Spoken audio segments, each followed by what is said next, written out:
Hello दोस्तों, story Aditya YT में आपका स्वागत है। मेरे बेदर्द पिया पार्ट 14 चैप्टर 151। वैदिक को पता चला चित्रांत का सच। वैदिक जो सिया को साड़ी में देख खुद को उसके करीब जाने से रोक नहीं पाता है और अपने कदम सिया की ओर बढ़ा देता है। वैदिक सिया के पास पहुंचकर जैसे ही कुछ बोलने को होता है वैसे ही उसके कानों में सिया की आवाज पड़ती है। चित्रा ने सच कहा था, ये साड़ी हम पे बहुत खूबसूरत लगेगी और लग भी रही है। अच्छा हुआ उस दिन हमने चित्रा के कहने पर उसका लाया हुआ ये गिफ्ट ले लिया, वरना आज हमारे पास सच में कोई कपड़ा ही नहीं था पहनने के लिए और हमें मजबूरन वैदिक जी के लाए हुए कपड़े लेने पड़ते जिसे हम बिल्कुल भी छूना नहीं चाहते हैं। सिया खुद को मिरर में देखते हुए ये सब कहती है। सिया की बात सुनकर वैदिक की आंखें गुस्से से लाल हो जाती है, साथ ही उसके माथे की नसें गुस्से से उभर आती है और वो अपनी धधकती लाल आंखों से सिया की साड़ी को घूर कर देख रहा था। जो साड़ी उसे अभी तक सिया के ऊपर अच्छी लग रही थी, अब वही साड़ी उसे सिया के ऊपर जहर लग रही थी, खासकर तब जब उसे पता चल चुका था कि ये साड़ी चित्रांग ने दी है। अब वो बस किसी तरह से उस साड़ी को सिया से अलग करना चाहता था। वैदिक कहता है, इस लड़के की इतनी हिम्मत हो गई कि उसने मेरे रहते मेरी जान को गिफ्ट दिया और मुझे इस बारे में पता भी नहीं चला। मैं इस लड़के को जान से मार दूंगा, इसकी हिम्मत इतनी बढ़ गई है।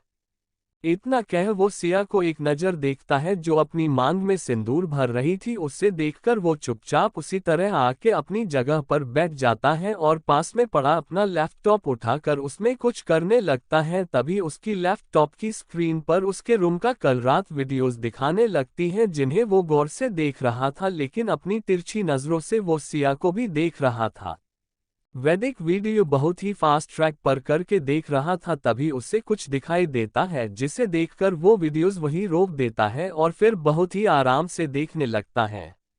वैदिक चित्रांत को इचिंग पाउडर बेड पर गिराते हुए साफ साफ देखता है, जिसे देखकर वैदिक की हाथों की मुट्ठी कस जाती है और उसकी आंखों में खून उतर आता है और उसके फेस एक्सप्रेशन पूरी तरह से चेंज हो जाते हैं। फिर वो सिया को देखने लगता है, तभी उसकी नज़र सिया की खुली कमर पर जाती है जो साड़ी में से साफ दिखाई दे रही थी। सिया अपनी मांग भर कर अपने लंबे बालों का जुड़ा बना लेती है, फिर आंखों में हल्का सा काजल और होठों पर एक न्यूड लिपस्टिक लगाकर खुद को मिरर में देखती है तो उसे सब कुछ परफेक्ट लगता है। उसके बाद सिया वहां से मुड़कर रूम में से नीचे जाने के लिए अपने कदम डोर की ओर बढ़ा देती है। सिया को इस तरह से बाहर जाते हुए देखकर वैदिक की भावें सिकुड़ जाती हैं और वो तुरंत अपनी जगह से उठ जाता है। सिया अभी कुछ ही कदम आगे बढ़ाए ही थी कि तभी उसके कानों में वैदिक की आवाज पड़ती है, जान। जिसे सुनकर सिया अपनी ही जगह रुक जाती है। उसके बाद वो अपनी नजरें वैदिक की ओर करती हैं तो वैदिक उसे अपने एक्सप्रेशन लेस चेहरे के साथ अपने पास आने का इशारा करता है, जिसे देख सिया बिना कुछ कहे अपने कदम उसकी ओर बढ़ा देती है। सिया वैदिक के पास जाके उससे कुछ दूरी पर खड़ी हो जाती है लेकिन कहती कुछ भी नहीं है। वैदिक सिया को देखकर जैसे ही कुछ कहने को होता है वैसे ही एक बार फिर उसके रूम का डोर ओपन होता है, जिसे सुनकर दोनों ही डोर की दिशा में देखते हैं। डोर पर खड़े इंसान को देखकर वैदिक की आंखों में एक बार फिर से गुस्सा झलक आता है, लेकिन सिया के चेहरे पर एक हल्की सी मुस्कान आ जाती है, जिसे देखकर वैदिक डोर पर खड़े शख्स को, जो कोई और नहीं बल्कि चित्रांग था, उसे अपनी खा जाने वाली नजरों से देखने लगता है। चित्रांग एक बार फिर बिना किसी से पूछे वैदिक के कमरे में आ पहुंचा था। चित्रांग वैदिक को इग्नोर करते हुए सीधा सिया के पास जाके खड़ा हो जाता है और उसे बहुत ही गौर से देखने लगता है। उसकी आंखों में सिया को इस साड़ी में देखकर एक चमक आ जाती है और वो सिया को अपनी प्यार भरी नजरों से देखते हुए कहता है, आप बहुत खूबसूरत लग रही है। इतना कह वो झुककर सिया के माथे को चूम लेता है। चैप्टर 152 मुंह बोले भय और उसके चमचे। चित्रांग के ऐसा करने पर सिया बस मुस्कुरा देती है, बदले में कहती कुछ भी नहीं है। वैदिक, जिसे पहले से ही गुस्सा आ रहा था कि सिया ने जो पहना है साड़ी उसे इस लड़के ने दिया है, ऊपर से कल रात को इस लड़के ने उसके बेड पर इचिंग पाउडर फेंका और अब उसके ही सामने उसकी बीवी को चूम लिया, जिसे देखकर वैदिक की आंखें गुस्से से भर गई।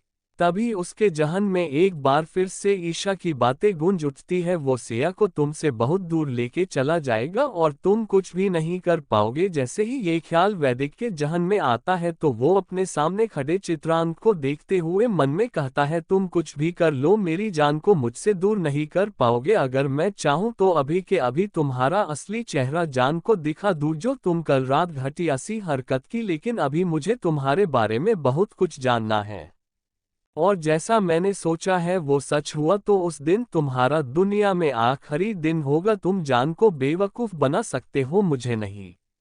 इतना कह वो चित्रांग के दोनों हाथों को घूरने लगता है, क्योंकि उसने अपन दोनों हाथों से सिया के लेफ्ट हैंड को पकड़ रखा था और बस एक तक उसे ही देखे जा रहा था। वही चित्रांग जो सिया को देख रहा था, लेकिन अपनी तिरछी नजरों से वैदिक को ऊपर से नीचे देखे जा रहा था, जैसे कुछ पता करने की कोशिश कर रहा था, क्योंकि वो सुबह सुबह बस यही पता करने आया था कि इचिंग पाउडर ने अपना काम किया कि नहीं। लेकिन वैदिक के फेस और उसकी बॉडी को देखकर उसे बिल्कुल नहीं लग रहा था कि उसे कुछ हुआ है, लेकिन इस वक्त अगर कुछ पता भी चल रहा था तो वो था जलन जो उसके फेस पर साफ नजर आ रहा था, जिसे देखकर चित्रांग के होठों के कोने मुड़ जाते हैं, क्योंकि इस वक्त वैदिक को जलते हुए देखकर चित्रांग की आंखों में चमक आ जाती है और मन ही मन कहता है, जल्लाद जीजा पर उस पाउडर का असर हुआ है या नहीं ये नहीं पता चल रहा है, लेकिन अभी मेरे सिस्टर के पास होने से उन्हें जलन तो बहुत हो रही है, वो न सही तो यही सही।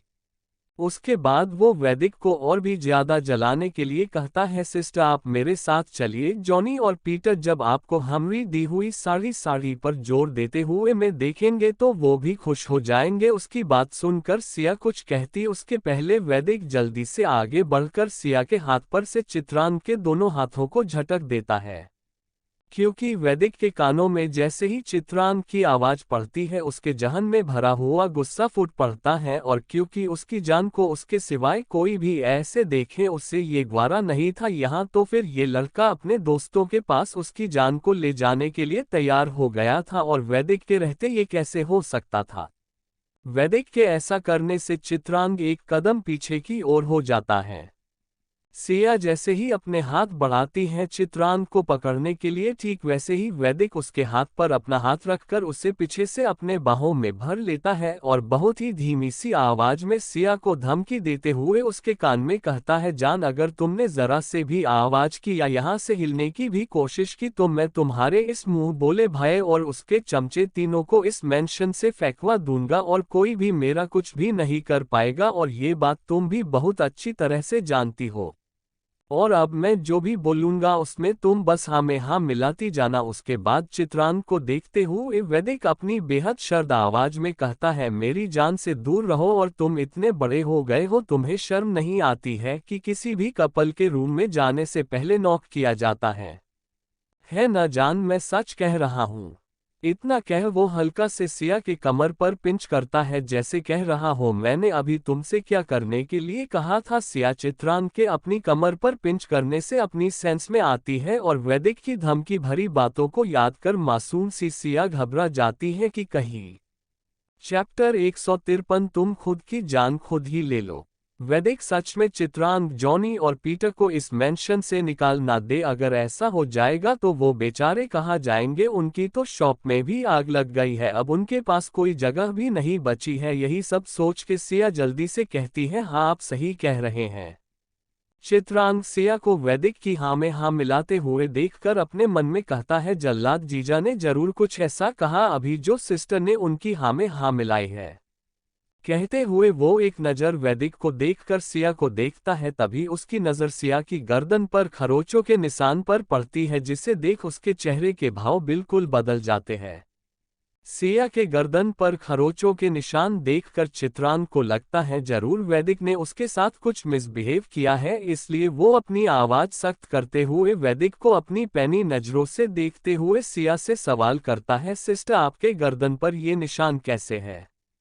इन्हें देखकर लगता है जैसे ये नाखून से खरोचने के निशान है। आप मुझे बस एक बार उसका नाम बताइए जिसने आपको चोट पहुंचाने की कोशिश की है, मैं उसे जान से मार दूंगा। ये कहते हुए चित्रांग अपनी आंखों से घूरकर वैदिक को देखता है, जो उसकी बात सुनकर उसे ही डेविल स्माइल करते हुए देख रहा था। चित्रांत की बात में गुस्सा महसूस कर सिया जल्दी से कहती है, चित्र आप गलत समझ रहे हैं और आपको किसी को जान से मारने की जरूरत नहीं है। चित्रांत सिया की बात को बीच में काटते हुए कहता है, सिस्टर आपको किसी से डरने की जरूरत नहीं है, आप बस मुझे सच सच बताएं आपको ये चोट कैसे आई। चित्रांत ऐसा इसलिए कह रहा था, उसे लग रहा था कहीं न कहीं ये चोट सिया को वैदिक की वजह से आई है। चित्रांत की बातों में अपने लिए चिंता देखकर सिया उसे देख हल्की सी स्माइल करते हुए बहुत ही आराम से कहती हैं, चित्र ये तो हमने खुद ही लगा ली, वो कल न रात को हम बेड पर सोए हुए थे और फिर अचानक से हमें बहुत तेज इचिंग होने लगी और जलन भी, हमें समझ नहीं आ रहा था कि ये हमारे साथ क्या हो रहा है, इसलिए हम खुद को खुजलाने लगे और इस वजह से हमने खुद को ही अपने नाखूनों से स्क्रैच लगा लिए। सिया की बात जैसे जैसे चित्र सुन रहा था वैसे वैसे उसके चेहरे के भाव बदलते जा रहे थे, जिसे वैदिक बहुत ही गौर से नोटिस कर रहा था और उसके बदलते हुए भावों को देखकर वैदिक अपनी डोमिनेटिंग वॉइस में कहता है, आई होप अब तुम्हें सारा सच पता चल गया होगा कि ये सब किसने किया है या किसकी वजह से हुआ है, तो मैं तुमसे आशा करूंगा कि तुम खुद की जान खुद ही ले लो। वैदिक की बात सुनकर सिया तुरंत कहती है, ये आप क्या कह रहे हैं, आपका दिमाग खराब हो गया है क्या, भला चित्र ऐसा क्यों करेंगे और वो अपनी जान क्यों लेंगे। सिया की बात सुनकर वैदिक सिया को पीछे से अपने बाहों और भी अच्छे से भरते हुए अपने दोनों हाथों को सिया के निकले हुए पेट पर रख लेता है, फिर उसके कंधे पर अपना चीन रखते हुए अपना फेस सामने कर चित्रांत को देखता है। जैसे ऐसा कर वो चित्रांत को बताना चाहता था कि सिया सिर्फ और सिर्फ उसकी है और उस पे सबसे पहले उसका हक है। और ये सब चित्रांत भी बहुत अच्छी तरह से समझ जाता है कि वो ऐसा सिर्फ उसे दिखाने के लिए कर रहा है, जिस वजह से उसके हाथों की मुट्ठी कस जाती है, लेकिन चित्रांत कहता कुछ भी नहीं है।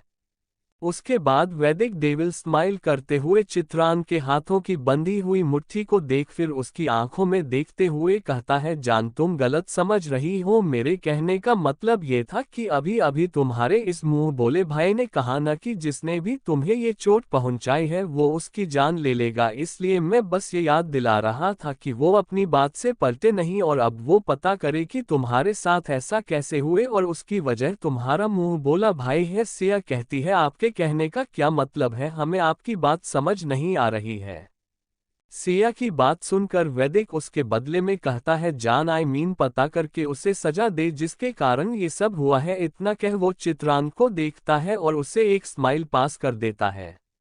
वैदिक की बात सुनकर चित्रांत उसे घूर कर देखता है और मन में कहता है, क्या इन्हें सब पता चल गया, ये सब मैंने किया है, लेकिन ये उन्हें कैसे पता चला, क्योंकि वो वैदिक की बातों के पीछे छिपे मतलब को समझ चुका था कि उसे इस बारे में सब कुछ पता चल गया कि ये सब कुछ उसने ही किया है और इसलिए ही उसने इनडायरेक्ट अपनी बातें कही। लेकिन चित्रांत के मन में अभी एक और सवाल आ चुका था कि आखिर इस आदमी को उसके बारे में पता कैसे चला, उसने तो कोई सबूत नहीं छोड़ा था।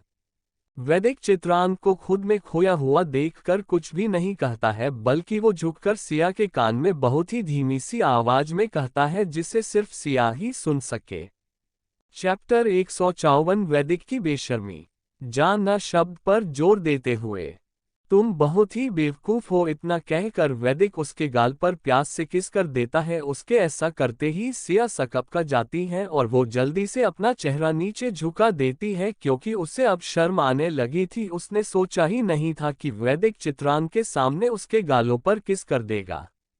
चित्रांत वैदिक को घूरते हुए कहता है, आपको शर्म नहीं आती है, मेरे सामने ही आप मेरी सिस्टर को किस कर रहे हैं। जहां चित्रांत की बात सुनकर सिया के गाल और भी लाल हो गए थे, बस ये नहीं पता था कि वो शर्म से लाल हुए हैं या गुस्से से। लेकिन वही वैदिक कहता है, मैं अपनी बीबी को किस कर रहा हूं और मुझे नहीं लगता है कि मुझे उसे किस करने के लिए किसी की इजाजत की जरूरत है, मैं उसे कभी भी कहीं भी किसी के भी सामने किस कर सकता हूं। इतना कह वो सिया के होठों पर अपने होठ रखकर चित्रांत के सामने ही सिया को लिप किस करने लगता है।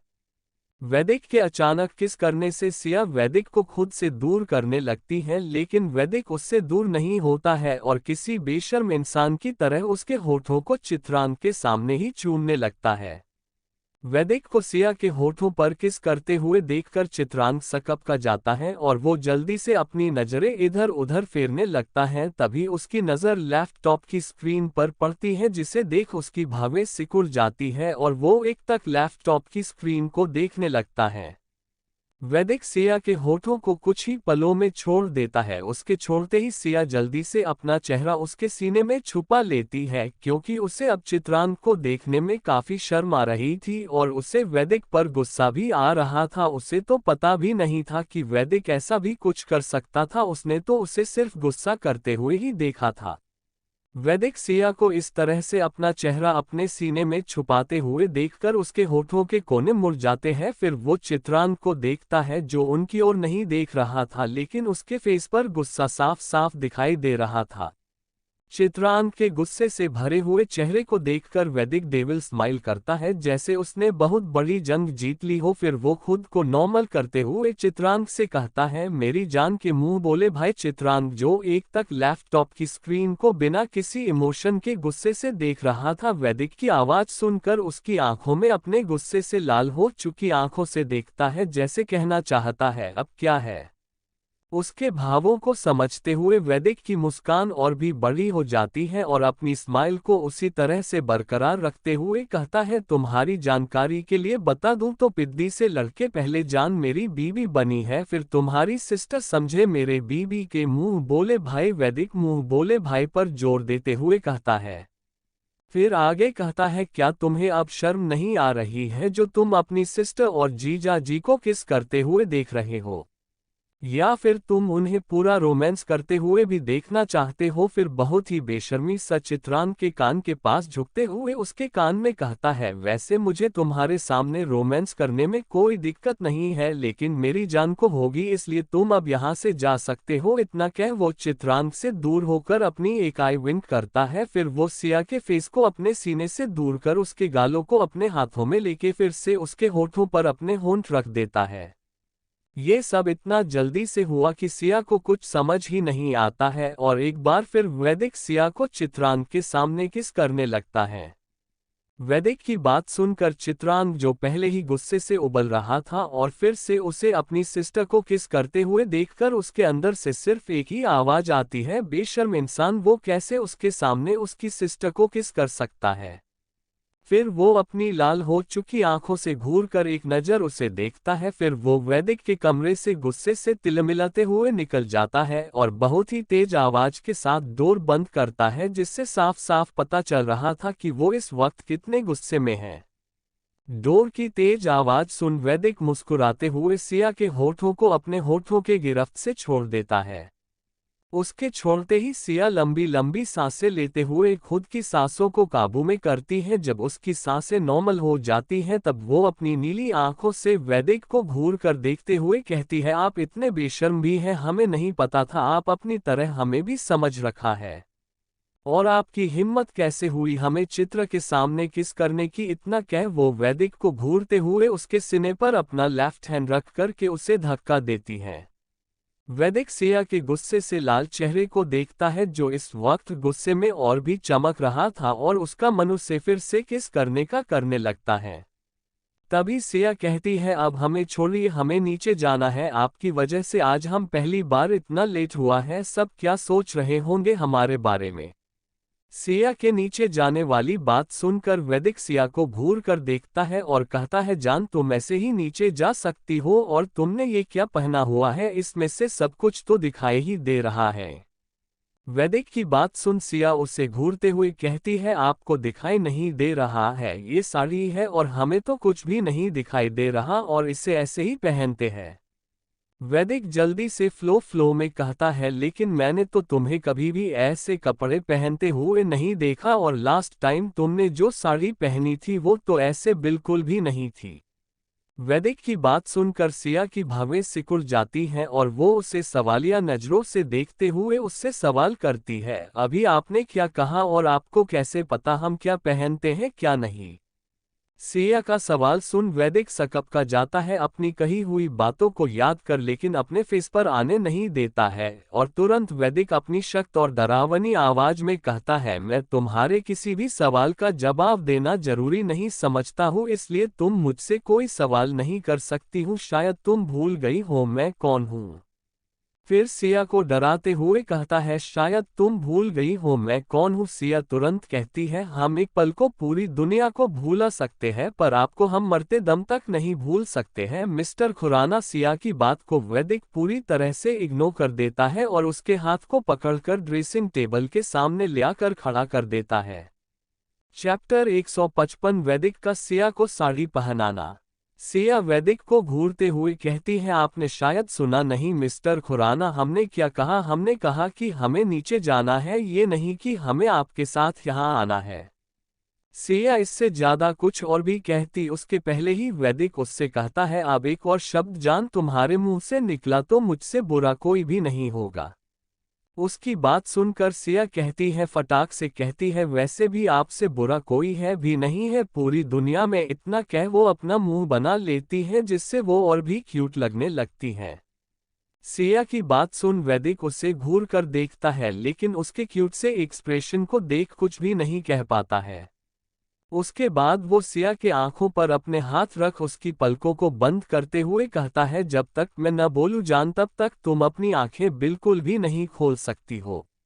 इतना कह वो अपना हाथ सिया के आंखों पर से हटा लेता है।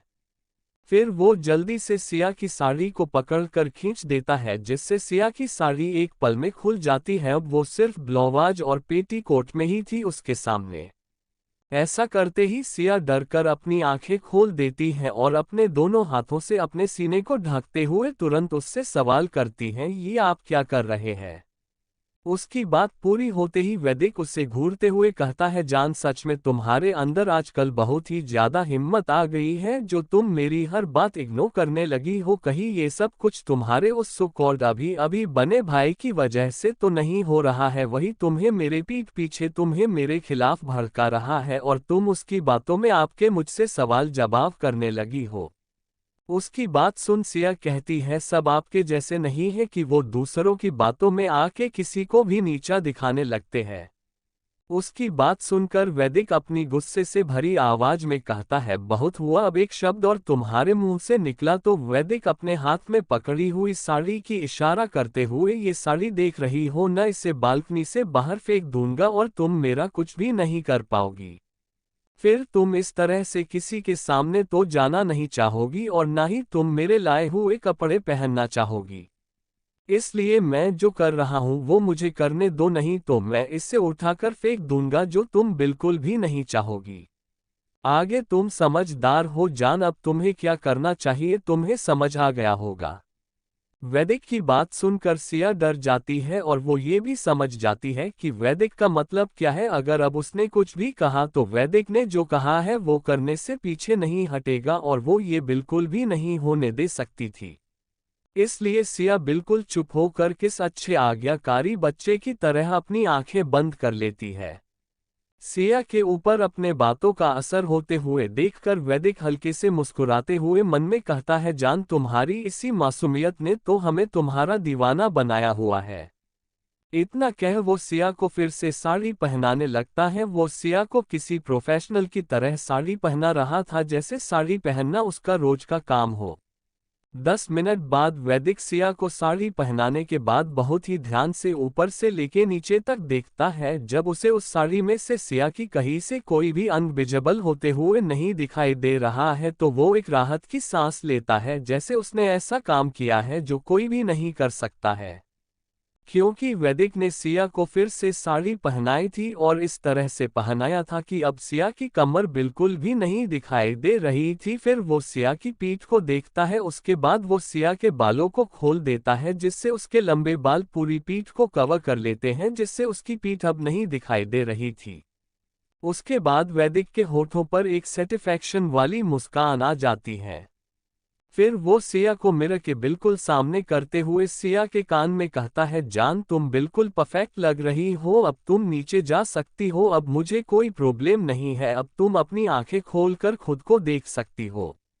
उसकी बात सुनकर सिया खुनस के साथ मिरर में खुद को देखती है। खुद के अश्क को मिरर में देखते ही सिया का फेस एक्सप्रेशन बदल जाता है, क्योंकि वैदिक ने उसे बहुत ही अच्छे से साड़ी पहनाई थी। शायद वैसे साड़ी सिया भी खुद से नहीं पहन सकती थी जैसे उसने उसे पहनाई थी। सिया वैदिक का तारीफ करना तो चाहती थी और उसे बताना भी चाहती थी कि उसे ये पसंद आया है, लेकिन सिया अपने जज्बातों को खुद के अंदर ही छुपा लेती है। सिया मिरर में खुद को देखने के बाद वैदिक की ओर देखती है और बिना किसी भाव के उससे पूछती है, क्या अब हम जा सकते हैं? सिया की बात सुन वैदिक अपना सर हाँ में हिला देता है, जिसे देख सिया अब बिना कुछ कहे दरवाजे की ओर अपना कदम बढ़ा देती है। उसे जाते हुए देखकर वैदिक खुद से कहता है, जान कहीं फिर से सीढ़ियों से न जाने लगे, मुझे देखना होगा। इतना कह वो भी सिया के पीछे चल देता है। वैदिक ने जैसा सोचा था सिया ने बिल्कुल वैसा ही किया था, वो सीढ़ियों से ही नीचे जाने लगी थी। वैदिक सिया को देखकर बस ना में अपना सर हिला देता है, जैसे कह रहा हो कुछ नहीं हो सकता है। फिर वो जल्दी से सिया के पास आ जाता है। सिया ने अभी 4 सीढ़ी ही क्रॉस किया था कि तभी वैदिक उसे अपनी बाहों में उठा लेता है और उसके फेस को घूरते हुए कहता है, अब से तुम लिफ्ट का यूज करोगी, ये मेरा ऑर्डर है। इतना कह वो सिया को अपनी बाहों में लिए हुए ही लिफ्ट की ओर बढ़ जाता है। उसके जाते ही एक शख्स जल्दी से वैदिक के कमरे में इंटर करता है। कौन है वो जो वैदिक के कमरे में गया और क्या करने गया है? चैप्टर 156 सुमन जी की परेशानी। डाइनिंग एरिया में सभी लोग इस वक्त डाइनिंग एरिया में बैठे हुए नाश्ता करने के लिए और 3 से 4 मेड बारी बारी आके डाइनिंग टेबल पर ब्रेकफास्ट किचन से लाके रख रही थी। रघुवेंद्र जी हमेशा की तरह हेड चेयर पर और उनके एक साइड सुमन जी और ईशा बैठी हुई थी और दूसरी ओर सार्थक और उसके बगल में दिशा बैठी हुई थी। दूसरी हेड चेयर पर वैदिक बैठा हुआ था और उसके एक साइड सिया भी बैठी हुई थी। सिया आज इतने महीनों में पहली बार सबके साथ नाश्ता करने बैठी हुई थी, या फिर यूं कहे कि वैदिक ने उसे जबरदस्ती अपने साथ बैठाया हुआ था। उसके जस्ट बगल में चित्रांत बैठा हुआ था, फिर उसके बाद जॉनी बैठा हुआ था और उसके बगल की एक चेयर खाली थी। वही वैदिक के दूसरी साइड पार्थ और वीर बैठे हुए थे। सुमन जी सिया को आज सबके साथ ब्रेकफास्ट करने के लिए बैठे हुए देख बहुत खुश हो जाती है और वो उसी तरह चहकते हुए अपने बगल में बैठे हुए रघुवेंद्र जी से कहती है, सुनिए। उनकी बात सुनकर रघुवेंद्र जी उनके ओर देखते हुए बस एक शब्द कहते हैं, हम। जिसके बाद सुमन जी कहती है, हमें आज सबको एक साथ डाइनिंग टेबल पर ब्रेकफास्ट के लिए बैठा हुआ देखकर ऐसा लग रहा है जैसे आज मैं कोई सपना देख रही हूँ। सुमन जी की बात सुन रघुवेंद्र जी सुमन जी के हाथ को अपने हाथ में लेके उनसे बहुत ही प्यार से कहते हैं, आप कोई सपना नहीं देख रही हैं सुमन, आप जो देख रही है वो सच है। उनकी बात सुन सुमन जी बस अपना सर हाँ में हिलाते हुए आगे कहती है, बस अब हमारी भगवान जी से यही प्रार्थना है कि हमारा सारा परिवार एक साथ हंसी खुशी रहे और हमारे इस परिवार को किसी की नज़र न लगे और ये हमेशा इसी तरह से बना रहे। सुमन जी की इमोशनली बातें सुनकर रघुवेंद्र जी कुछ शब्दों में जवाब देते हुए कहते हैं, आप सही कह रही है सुमन, लेकिन हमें अभी भी एक बात का डर लगा हुआ है। सुमन जी कहती है, किस बात का सुमन? रघुवेंद्र जी सुमन जी से पूछते हैं। कहीं वैदिक के मन में कुछ और तो नहीं न चल रहा है और वो फिर से सिया को नुकसान पहुंचाने के बारे में तो नहीं न सोच रहे हैं? सुमन जी कहती हैं। उनकी बात सुनकर रघुवेंद्र जी अपनी नज़र उठाकर वैदिक को देखते हैं, जो सिया के चेहरे को बहुत ही प्यार से देख रहा था और सिया उसे घूर रही थी। जिसे देखकर रघुवेंद्र जी सुमन जी से कहते हैं, इस बार ऐसा कुछ भी नहीं होगा सुमन। वैदिक अब सिया कोई पहुंचना तो छोड़िए, उसके बारे में सोच भी नहीं सकते हैं।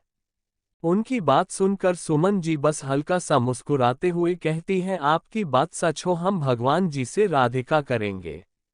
फिर मन में कहती है, लेकिन फिर भी हमारे मन में ये ख्याल बार बार आ रहा है कि वैदिक ने अचानक से सिया को अपनी पत्नी कैसे मान लिया। वो तो सिया कल तक देखना भी पसंद नहीं करते थे और सिया को परेशान करने का एक भी मौका नहीं छोड़ते थे। फिर ये सब अचानक क्या हुआ कि सिया को अपनी पत्नी मान लिए? ये सब तो हमारे सर के ऊपर से जा रहा है। सुमन जी को खोया हुआ देखकर रघुवेंद्र जी सुमन जी के हाथ पर अपना हाथ रखते हैं, जिसे महसूस कर सुमन जी अपने ख्यालों से बाहर आ उन्हें देखते हुए कहती है, क्या हुआ जी, आपको कुछ चाहिए? सुमन जी की बात सुनकर रघुवेंद्र जी सुमन जी से कहते हैं, ब्रेकफास्ट सर्व कराई, सब लोग आ चुके हैं और अपने दिमाग में आए सारे उलझनों को निकाल फेंकिए, बस आप हमारी बात मानिए, हमने कह दिया न, अब वैदिक सिया को कोई नुकसान नहीं पहुंचा सकते हैं तो नहीं पहुंचा सकते। उनकी बात सुनकर सुमन जी बस अपना सर हमें हिला देती है। इसी दौरान पीटर भी आके जॉनी की बगल में खाली पड़ी चेयर पर बैठ जाता है, जिसे देख जॉनी उससे इशारों में ही कुछ पूछता है, जिसके जवाब में पीटर बस थम्स अप का चिन्ह का इशारा करता है, जिसे देख जॉनी के होठों पर एक सेटिस्फैक्शन वाली मुस्कान आ जाती है, जिसे वो जल्दी ही छुपा लेता है। सुमन जी रघुवेंद्र जी के कहने पर आसपास अपनी नजरें दौड़ाते हुए अपनी सख्त आवाज में बुलाती है, नरगिस तुम कहाँ हो, जहां भी हो आके सबको ब्रेकफास्ट सर्व करो। इतना कह वो किचन की ओर देखने लगती हैं। लगभग 1 मिनट बीत जाता है, फिर भी नरगिस जब नहीं आती है तो सुमन जी उसे फिर से आवाज देती हैं, नरगिस जल्दी से आके सबको ब्रेकफास्ट सर्व कीजिए। इस बार भी उनके बुलाने पर जब नरगिस नहीं आती है तो सुमन जी उनसे कुछ ही दूर खड़ी एक मेड को देखती है, जिनकी उम्र लगभग उनकी उम्र उतनी ही थी, और वो सभी मेड्स और सर्वेंट की हेड थी, जिनका नाम शोभा था, जो कई सालों से इस मेंशन में काम बहुत ही ईमानदारी के साथ कर रही थी। लेकिन सुमन जी उन्हें नौकरानी नहीं बल्कि अपनी फैमिली का एक मेंबर समझती है, और इसलिए ही घर के सभी लोग उन्हें बहुत रिस्पेक्ट देते हैं और उन्हें शोभा आंटी कहते हैं। सुमन जी जो सोच रही हैं, क्या वो सच होगा, क्या सच में वैदिक सिया को फिर से धोखा देगा, या फिर रघुवेंद्र जी ने जो कहा वो सच होगा। लेकिन रघुवेंद्र जी इतने कॉन्फिडेंस से के साथ ये बात क्यों कही कि वैदिक सिया को नुकसान पहुंचा तो दूर उसके बारे में सोच भी नहीं सकता है। चैप्टर 157 शोभा जी की असलियत। सुमन जी शोभा को देखते हुए उनसे पूछती हैं, शोभा नरगिस कहाँ है, हम उन्हें कब से बुला रहे हैं, वो जवाब ही नहीं दे रही है। सुमन जी के सवालों का जवाब देते हुए शोभा जी कहती हैं, सुमन हमें नहीं पता वो इस वक्त कहाँ है, मैंने भी उसे बहुत टाइम से नहीं देखा है। अगर तुम्हें कोई काम है तो हमें बता दो, हम कर देते हैं।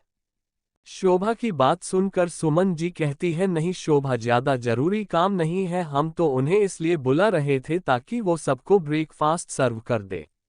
लेकिन कोई बात नहीं है, वो यहाँ नहीं है तो हम खुद ही कर देते हैं, और हाँ तुम भी जल्दी से ब्रेकफास्ट करके अपनी दवा खाओ। अगर हम तुम्हें अपने साथ ब्रेकफास्ट करने के लिए कहेंगे तो तुम हमेशा की तरह आज भी हमें मना ही कर दोगी, इसलिए अब तुम जल्दी से रूम में जाकर अपना नाश्ता करो और दवा खाओ। सुमन जी की बात सुनकर शोभा जी वहां से जाते हुए कहती है, ठीक है हम जा रहे हैं। उन्हें जाते हुए देखकर सुमन जी मन में कहती है, एक वक्त वो था शोभा जब तुम हम सब के साथ बैठने का कोई मौका नहीं छोड़ती थी, और आज एक ऐसा वक्त है जो तुम हमारी बचपन की दोस्त होके भी अब हमारे साथ अजनबियों के जैसा बिहेव करती हो। सुमन जी ऐसा इसलिए कहती है क्योंकि शोभा और सुमन जी बचपन की दोस्त थी। Suman ji high class family से थी और वहीं शोभा एक मिडिल क्लास फैमिली से थी, लेकिन एक समय पर इनकी दोस्ती के चर्चे बहुत हुआ करते थे, और जब दोनों बड़ी हुई तो दोनों की ही शादी हो गई, लेकिन उसके बाद भी उनकी दोस्ती खत्म नहीं हुई थी। लेकिन एक दिन एक हादसे की वजह से शोभा जी के पति की मौत हो गई थी, और जैसे ही ये बात सुमन जी को पता चली वो बिना वक्त गंवाए उनके पास चली गई। शोभा जी के सास ससुर की डेथ पहले ही हो चुकी थी और अब उनके हस्बैंड की भी डेथ हो चुकी थी। उनके पास अपना कहने के लिए बस उनकी एक बेटा और 2 बेटियां ही थी, बेटा ओजस और बेटियां सुरभि और मीठी थी। अपने पति के मौत के बाद शोभा जी डिप्रेशन में चली जाती है और उनकी हालत बहुत ही खराब हो जाती है, जिसे सुमन जी देख नहीं पाती है, और वो अपने साथ उन्हें अपने घर लेके आती हैं और उनके बच्चों का ख्याल अपने बच्चे की तरह रखने लगती हैं और उनका भी ट्रीटमेंट कराने लगती हैं। वक्त ऐसे ही बीतता गया और 2 साल कब बीत गए किसी को पता ही नहीं चला, और इसी बीच शोभा भी धीरे धीरे ठीक होने लगी थी। जब वो पूरी तरह से ठीक हो गई तो वो वहां से जाने की जिद करने लगी। तब सुमन जी ने उससे बहुत समझाया कि वो इतने छोटे छोटे बच्चों को कैसे अकेले संभालेगी और उन्हें लेके कहाँ भटकेगी। तब शोभा जी सुमन जी से कहती, हम कोई भी काम करेंगे और अपना और अपने बच्चों का गुजरा कर लेंगे, लेकिन अपने दोस्त के घर तो हमेशा के लिए नहीं न रह सकते हैं। उनकी बात सुनकर सुमन जी कहती है, तुम हमारी दोस्त हो, तुम हमेशा के लिए यहाँ पर रह सकती हो, कोई कुछ भी नहीं कहेगा और तुम्हें कोई जरूरत नहीं है कहीं काम करने की, तुम्हारे बच्चे भी मेरे बच्चे ही हैं। लेकिन शोभा जी उनकी बात नहीं मानती है और वो अपनी बात पर टिकी रहती है। वो कहती है, हम ऐसे ही तुम्हारे घर फ्री में नहीं रह सकते हैं, हमारा स्वाभिमान हमें इसकी इजाजत नहीं देता है। उनकी बात सुनकर सुमन जी उनसे कहती हैं, ठीक है, तुम्हें काम ही करना है ना, तो तुम हमारा काम करो, लेकिन तुम हमारे साथ ही रहोगी और ये हमारा आखिरी फैसला है। शोभा जी आगे कहती है, तो बताओ हम तुम्हारा क्या काम करें, जब तक तुम हमें काम नहीं बताओगी तब तक हम यहाँ नहीं रुकेंगे। उनकी बात सुनकर सुमन जी अपने नाखून चबाने लगती है। बोलने के लिए तो उन्होंने बोल दिया था कि वो उसके लिए काम करे, लेकिन वो उसे क्या काम दे ये उन्हें समझ ही नहीं आ रहा था और वो अपनी नजरें शोभा जी से चुराने लगती है। सुमन जी को नजरें चुराते हुए देखकर शोभा जी कहती है, हम जानते थे तूने हमें रोकने के लिए ऐसा कहा, जबकि तू भी ये अच्छे से जानती थी कि तेरे पास कोई ऐसा काम नहीं है जो तू मुझसे कराए। उनकी बात सुनकर सुमन जी हकलाते हुए कहती है, ना नहीं है, न का काम हम तुझे अभी बताते हैं। सुमन जी सोच ही रही थी कि वो शोभा को कौन सा ऐसा काम दे कि वो हमेशा के लिए उनके पास ही रुक जाए इसी मेंशन में। तभी एक मेड आके सुमन जी से कहती है, बड़ी मैडम निर्मला अपनी जॉब छोड़ के चली गई है, उसकी बेटे की शादी है इसलिए, और उसने जाते हुए ये कहा कि अब वो काम पर नहीं आएगी। उसकी बात सुनकर सुमन जी की आंखों में चमक आ जाती है और वो उस मेड को जाने के लिए बोल के शोभा जी को देखते हुए कहती है, देखा मैंने सच कहा था, तेरे लिए मेरे पास काम है और तुझे ज्यादा मेहनत भी नहीं करनी पड़ेगी। तू न उस निर्मला की जगह काम कर ले, वैसे भी वो मुझे बिल्कुल भी पसंद नहीं थी, अच्छा हुआ जो खुद ही चली गई, वरना मैं उसे जल्द ही निकालने वाली थी। देख शोभा, तुझे ज्यादा कुछ नहीं करना है, बस तुझे न यहाँ जितने भी मैड्स और सर्वेंट हैं न उनको उनका कम सीखना है, और कौन यहाँ के लायक है कौन नहीं ये तुझे डिसाइड करना है। अब तू कुछ भी नहीं सोचेगी, तुझे मेरी कसम है शोभा, और हमारी दोस्ती की भी कसम है, तुझे कम करना है तो तू यही काम कर ले, लेकिन तू इस मेंशन से नहीं जाएगी। उनकी बात सुनकर शोभा जी की आंखें नम हो जाती है और उस दिन से वो अपना काम बखूबी निभाती है और उस दिन से लेके आज तक वो यहीं पर ही रहती हैं। सुमन जी को ख्यालों में खोया हुआ देखकर रघुवेंद्र जी कहते हैं।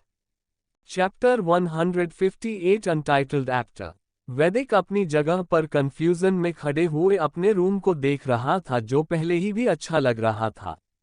रूम को देख वैदिक मन में कहता है, कहीं जान ने तो अभी झूठ नहीं न बोला मुझसे।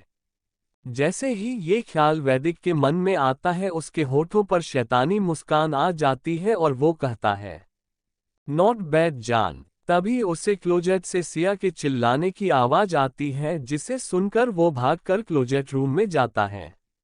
क्लोजेट रूम के अंदर सिया जैसे ही आके अपने कपड़े लेने के लिए कबर्ड खोलती है तो वो हैरान हो जाती है, क्योंकि उसने जितने भी उसके कपड़े थे सब बेतरबी से फैले हुए थे। सिया जैसे ही एक कपड़ा अपने हाथ में उठाकर देखती है तो उसकी आंखें हैरानी से बड़ी बड़ी हो जाती हैं।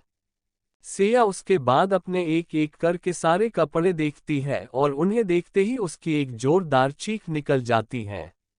वैदिक सिया की चीख सुनकर जब वहां आता है तो अपने सामने के नज़ारे को देखकर उसकी मुस्कान और भी गहरी हो जाती है, क्योंकि सिया ने अपने पास फर्श पर अपने सारे कपड़े फेंके हुए थे, जिसे किसी ने बहुत ही बुरी तरीके से फाड़ दिया था और अब वो किसी भी हाल में पहनने के लायक नहीं बचे थे। सिया अपने सारे कपड़े फटे हुए देखती है तो उसकी आंखों में नमी तैर जाती है, क्योंकि उसके पास जितने भी कपड़े थे सब बहुत ही बुरी तरह से फटे हुए थे। सिया अपने कपड़ों को देखते हुए खुद से कहती है, ये कैसे हो गया, हमारे सारे कपड़े कैसे फट गए। सिया के इस बात को वैदिक ने भी सुन लिया था और उसे सुनते ही वो पल याद आने लगता है जब वो एक एक करके सिया के कपड़ों को फाड़ रहा था। फ्लैशबैक। कल जब सिया ने वैदिक के लाए हुए कपड़े पहनने से मना कर दिया था तो वैदिक ने खुद से कहा था कि वो सिया को अपने लाए हुए कपड़े पहनने के लिए मजबूर कर देगा, और जब वो वहां से जाने लगा तो उसकी नज़र सिया के कबर्ड पर गई, जिसे देखकर उसकी आंखें चमक गई और वो बिना देरी किए हुए ही सिया के कबर्ड को खोल देता है और उसमें रखे हुए सिया के जितने भी कपड़े थे सबको बारी बारी से फाड़ देता है। और ये होते ही उसके होठों पर शैतानी मुस्कान आ जाती है। उसके बाद वो बिना देर किए सिया के सारे कपड़ों को बेतरतीब से उसमें रखकर उसे बंद करने को होता है कि तभी उसकी नज़र एक पैकेट पर जाती है जिसे देखकर वो उसे उठाने जाता है, फिर कुछ सोचकर उसे छोड़ देता है और अच्छे से कबर्ड बंद करते हुए कहता है, जान अब तुम्हारे पास मेरे लाए हुए कपड़ों को पहनने के सिवा कोई ऑप्शन नहीं बचेगा। फ्लैशबैक एंड वैदिक जो बीती बातों के बारे में सोच ही रहा था कि तभी उसके कानों में सिया के शिश्कने की आवाज सुनाई देती है, जिसे सुनकर वो होश में आता है और अपनी हंसी को छुपाते हुए बिना भाव के अनजान बनते हुए सिया के पास जाकर उससे पूछता है, जान न शब्द पर जोर देते हुए, क्या हुआ तुम्हें और तुमने अपने कपड़े ऐसे फर्श पर क्यों फेंके हुए हैं। उसकी बात सुनकर सिया और भी ज्यादा इमोशनल हो जाती है और वो वैदिक की ओर देखते हुए अपनी मासूम सी आवाज में रोते हुए कहती है, मिस्टर खुराना, हमारे सारे कपड़ों को किसी ने फाड़ दिया। अब हमारे पास एक भी कपड़ा ऐसा नहीं बचा हुआ है जिसे हम पहनकर नीचे जाए। कहते हुए वो रोने लगती है। उसकी बात सुनकर वैदिक अनजान बनते हुए कहता है, जान तुम ऐसा कैसे कह सकती हो, किसी तुम्हारे कपड़े फाड़ दिए हैं, यहाँ पर कोई भी नहीं आता है तो ये कैसे हो सकता है। जान तुम्हारे कपड़े बहुत पुराने हो गए थे और तुमने उन्हें बहुत बार पहन भी लिया था, इसलिए वो खुद से ही फट गए होंगे। वैदिक बात सुनकर सिया वैदिक सी अपनी रोतडू आवाज में पूछती है, आप सच कह रहे हैं। जिसके जवाब में वैदिक भी अपना सर हाँ में हिला देता है जैसे वो सच बोल रहा हो। वैदिक की हाँ सुनकर मासूम सी सिया भी उसकी बातों को सच मान बैठती है और उसे भी यही लगने लगा कि सच में उसके कपड़े खुद ही फट गए होंगे। सिया फिर से अपने सारे फटे हुए कपड़ों को देखकर रोने लगती है। वैदिक उसे फिर से रोते हुए देखकर अपनी चिंता भरी आवाज में कहता है, जान अब क्यों रो रही हो, क्या तुम चाहती हो हमारे बच्चे भी रोतडू पैदा हो, हर छोटी छोटी बातों पर रोना शुरू कर दे। वैदिक की बात सुनकर सिया रोते हुए ही कहती है, नहीं, हम नहीं चाहते हैं हमारे बेटे रोते रहे हमेशा, लेकिन हम क्या करें, हमें रोना आ रहा है। वैदिक, और तुम्हें रोना क्यों आ रहा है। सिया, क्योंकि हमारे पास अब कपड़े नहीं बचे हैं और हम इस पिद्दी से बाथरोब में तो सबके सामने नहीं जा सकते हैं ना। वैदिक की आंखें गहरी हो जाती हैं सिया की बात सुनकर और वो अपनी सनक भरी आवाज में कहता है। चैप्टर 159 अपने ख्यालों में गुम चित्रांक। सुमन, आप किन ख्यालों में गुम है, जल्दी से ब्रेकफास्ट सर्व कीजिए। रघुवेंद्र जी की आवाज सुनकर सुमन जी होश में आती है और जल्दी से पास खड़ी एक मेड को इशारा करती है ब्रेकफास्ट सर्व करने का। तभी सिया अपनी चेयर पर से उठते हुए कहती है, आप सब रुकिए, हम जल्दी से सबको सर्व करते हैं। उसकी बात सुनकर सबकी नज़र उस पर चली जाती है। सिया को अपने जगह से उठते हुए देखकर सुमन जी उसे प्यार से कहती हैं, सिया तुम अपनी जगह बैठो, हम मेड से कहते हैं अब तुम्हें ये सब करने की कोई ज़रूरत नहीं है। अब से बस तुम हर रोज हमारे साथ इसी तरह से बैठकर खाया करो, हमें सबको बहुत अच्छा लगेगा। इतना कह वो उन मेड को देखती है जिसे उन्होंने इशारा किया था, जिसे देख दो मेड जल्दी से आके सबको ब्रेकफास्ट सर्व करती हैं। कुछ देर में ही सबके प्लेट में सबका मनपसंद ब्रेकफास्ट था। उसके बाद सभी ने अपना ब्रेकफास्ट करना शुरू कर दिया। वैदिक सबको ब्रेकफास्ट करने में बिजी देखकर वो जल्दी से सिया की प्लेट खींचकर अपने ओर करता है, जिसे देखकर सिया जल्दी से अपना सर उठाकर वैदिक को देखती है जैसे पूछ रही हो अब क्या हुआ। उसकी नजरों में उठे सवालों को देखकर वैदिक कहता है, धीरे से कहता है, जान तुम भूल गई, तुम अपने हाथों से नहीं खा पाओगी, इसलिए मैं तुम्हें खिला देता हूँ। उसकी बात सुनकर सिया कहती है, आप अपने खाने पर ध्यान दीजिए, हम खुद से खा सकते हैं। और रही बात इस चोट की, तो हमें न इसकी आदत हो चुकी है, पहले भी हमें इससे ज़्यादा चोट लगती थी और इससे ज़्यादा ही हमारे हाथ अक्सर जल जाया करते या किसी के साजिशों की वजह से जल जाया करते थे, तब भी हम अपने इन्हीं हाथों से खाया करते थे। हमें न उस वक्त किसी की ज़रूरत पड़ी और ना ही आज है। अब ये चोट तो हमें एक मामूली सी चोट लगती है। इतना कह वो अपनी प्लेट वैदिक के सामने से खींच लेती है। सिया के बातों में छिपे तंज को महसूस कर वैदिक अपने हाथों की मुट्ठी भींच लेता है। उसके बाद वो सिया देखता है जिसने उसे और उसकी बातों को पूरी तरह से इग्नोर कर दिया था और अपने बगल में बैठे चित्रांग को प्यार भरी नजरों से देख रही थी, जिसे देखकर वैदिक अब सिया को न देखकर बल्कि चित्रांग को घूरने लगता है, जो खुद में खोया हुआ अपने प्लेट को देखे जा रहा था। उसे देखकर वैदिक खुद से कहता है, मैं इस लड़के को जान से मार डालूंगा, इसी की वजह से जान मेरी हर बात का मुझे जवाब देने लगी है और मेरी कोई बात भी अब नहीं मानती है पहले की तरह। ये जब से आया है तब से जान मेरे खिलाफ जाने लगी है, जरूर इसी ने मेरे खिलाफ जान को भड़काया होगा, वरना जो लड़की मेरे एक बार घूर कर देखने पर अपनी जगह से हिल नहीं पाती थी, अब वो मुझे कुछ समझ ही नहीं रही है। चित्रांग जो खुद में खोया हुआ था, तभी उसके कानों में सिया की आवाज पड़ती है, जो उसे किसी ख्यालों में खोया हुआ देखकर उससे कहती है, चित्र तुम्हें क्या हुआ है, तुम चुपचाप बैठे क्यों हो और तुमने अभी तक अपना ब्रेकफास्ट करना शुरू क्यों नहीं किया।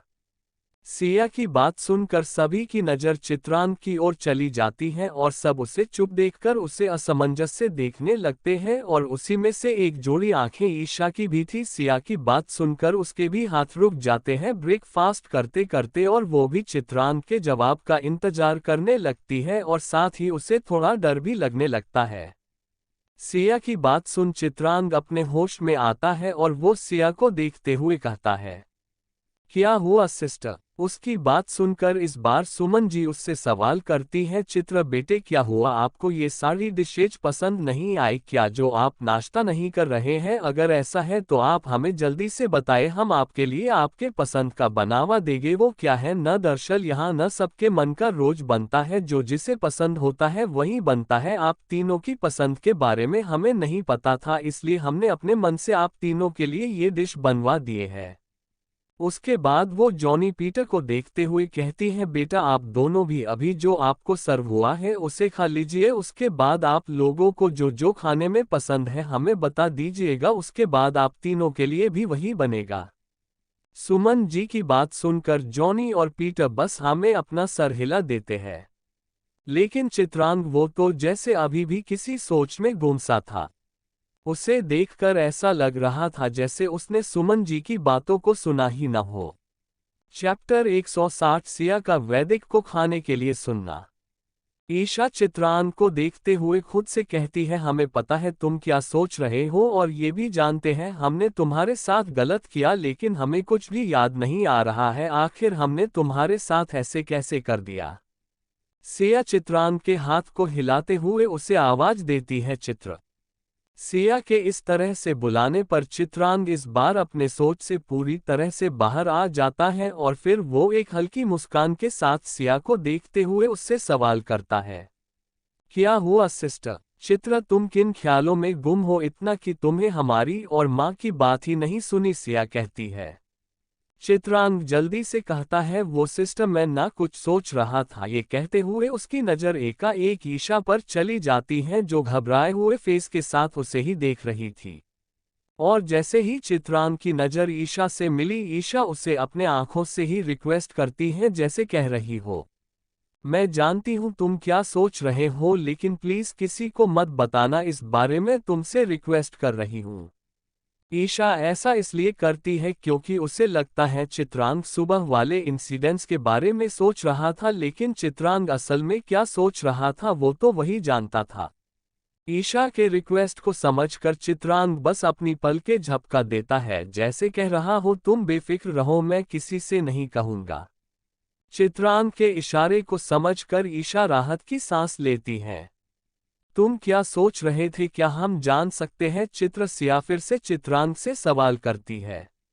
सिस्टर मैं ज्यादा कुछ नहीं सोच रहा था, फिर वो अपने मन में कहता है, अब आपको क्या बताऊं कि आपके पति के घर को आग लगने के बारे में सोच रहा था, अगर मैंने सच बता दिया न तो आप सदमे में चली जाएंगी, लेकिन मुझे आपको कुछ तो बताना पड़ेगा न, नहीं तो आप ऐसे ही एक के बाद एक सवाल करती रहेंगी खुद से। इतना कह चित्रांग एक बार अपना सर घुमा कर देखता है तो पाता है सबकी नजरें उस पर ही टिकी हुई थी, जैसे सभी लोग उसके जवाब के इंतजार में हो, जिसे देखकर चित्रांग फिर से सिया की ओर देखकर आगे कहता है, सिस्टर, आज हम तीनों को एक कंपनी में इंटरव्यू देना जाना है, न तो उसी के बारे में सोच रहा था और कुछ भी नहीं। चित्रांक सिया से साफ साफ झूठ बोल देता है। जॉनी और पीटर चित्रांक की बात सुनकर चित्रांक को ऐसे देखने लगते हैं जैसे वो उससे कह रहे हो, हमें क्यों नहीं पता इस बारे में और हमें क्यों इंटरव्यू देना है? आपकी तो खुद की कंपनी है और हम दोनों तो खुद आपके लिए काम करते हैं मास्टर। तुम बिल्कुल टेंशन मत लो, हमें पता है तुम तीनों ही सिलेक्ट हो जाओगे, सिया कहती है। जी सिस्टर, चित्रांक कहता है। हाँ बेटा, तुम इतना मत सोचो इस बारे में, तुम्हें जॉब जरूर मिल जाएगी, सुमन जी प्यार से चित्रांक को देखते हुए उससे कहती हैं। जी आंटी, चित्रांक कहता है।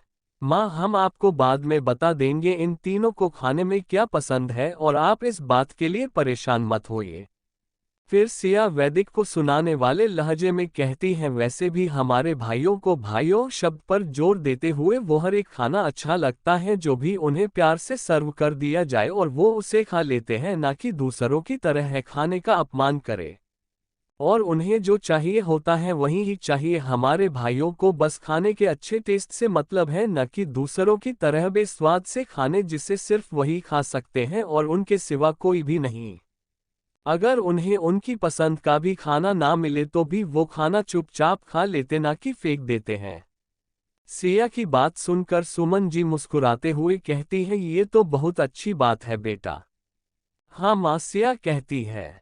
वैदिक सिया की बातों के पीछे का मतलब बखूबी समझ रहा था और वो उसी तरह चित्रांक को घूरते हुए कहता है, आखिर तुम में ऐसा है क्या जो जान मुझे सामने से तो सुनाने लगी थी और अब मुझ पे तंज भी कसने लगी है? किसी को समझ में आए या ना, लेकिन मुझे सब कुछ समझ आ रहा है जान। रघुवेंद्र जी अपने सामने दूसरी हेड चेयर पर बैठे वैदिक को देखते हैं, जो चित्रांक को खा जाने वाली नजरों से देख रहा था, जैसे वो उसका सबसे बड़ा दुश्मन हो और उससे उसकी कीमती चीज चुरा रहा हो। और ये बात कहीं ना कहीं सच भी थी। ग्रिन। फिर वो एक स्माइल करते हुए खुद से कहते हैं, वैदिक खुराना को टक्कर देने के लिए ही तो वो आया है, अब मुझे बस ये देखना है तुम क्या करते हो मेरे बेटे, अपने ही साले से कैसे लड़ते हो जब खुद ही तुम्हारी पत्नी तुम्हारा साथ न देके उसका साथ देगी। फिर अपना गला साफ करते हुए आगे कहते हैं, ठीक है अब बातें बाद में होगी, अब सभी लोग अपना ब्रेकफास्ट खत्म करें तो पहले। Thank you. आपको नोवेल कैसा लगा कमेंट करें। नेक्स्ट पार्ट देखने के लिए चैनल को सब्सक्राइब करें। Thank you.